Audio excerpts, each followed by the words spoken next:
Продължена топка от Алекс Колев. Патрик Лан се измъква и е очи в очи с Густаво Босато. Патрик Лан стреля, топката попада в мрежата. Резултатът е изравнен. Втори гол за бразилеца. Към момента Крумовград намира силите, за да се върне в двубоя. Ковачев много добре пусна за Патрик Лан. Дали това е положението за Арда? Да! 1-0 в 9-та минута. Отлично извеждащо подаване, а след това пак.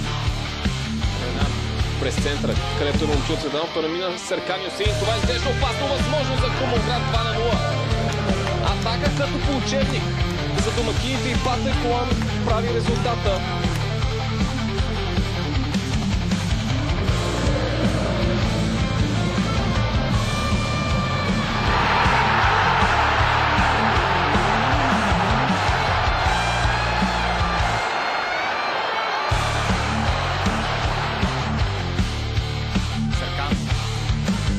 Към Патрик Лан. Възможно за Крумовград. Центриране на Лан в наказателното поле. 1-0 за домакините.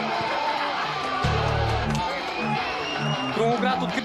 Колев застава много сериозно в средата на терена. Патрик Лан с възможност 1-0 за Крумовград.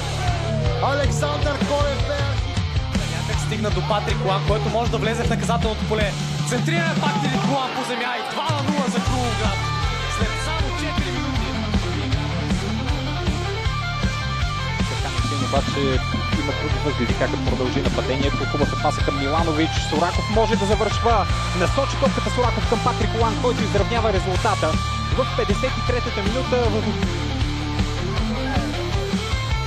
Сега обаче именно Патрик Лан успява да владее това подаване. Върна по-назад топката, удар към вратата и 1-0 за Крумовград, като от нищото дойде това попадение. Е загубена. Александър Колев с подаване към Патрик Лан и топката е в мрежата. Крумовград повежда в резултата.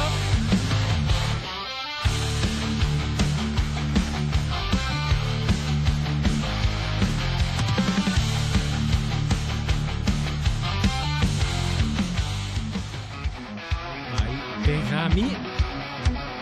Patrick, spektakulär und wieder Omlin. Es fehlt nur noch In den freien Raum, da ist der Kameruna. Ball kommt gut und da ist der Ausgleich. 1:1, Pàtrick Luan, 35. Minute. Auf den 5-Meter-Raum kommt der Ball und der war drin. Der Assistent sagt dann, dass der Ball hinter der Linie war. Jetzt verkürzt die Letzte Runde aus dem Nichts. Torschütze ist Pàtrick Luan. Kasami.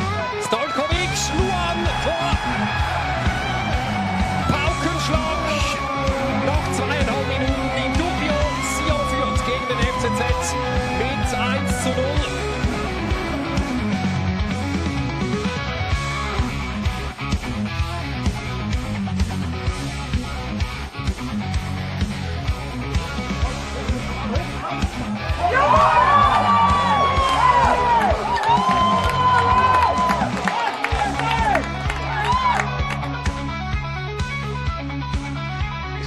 Често използван прием с дългите подавания в началото на срещата за тима на Крумовград.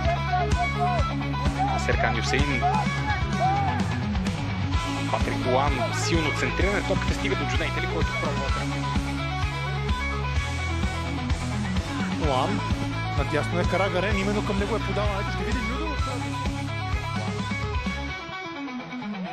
Най-вече и заради факта, че Монтана вече е с само един типичен централ. Да, Юсеин. Патрик срещу него Оливие Вердон. Патрик Лан успява да намери Момчил Цветанов, той се обръща. Добре с тяло успя първоначално да елиминира Мартин Ачков, след това успя да го стори отново Димитър Тонев на стрелкова позиция. Патрик Лан срещу Тодор Павлов. Добре намира Александър Колев.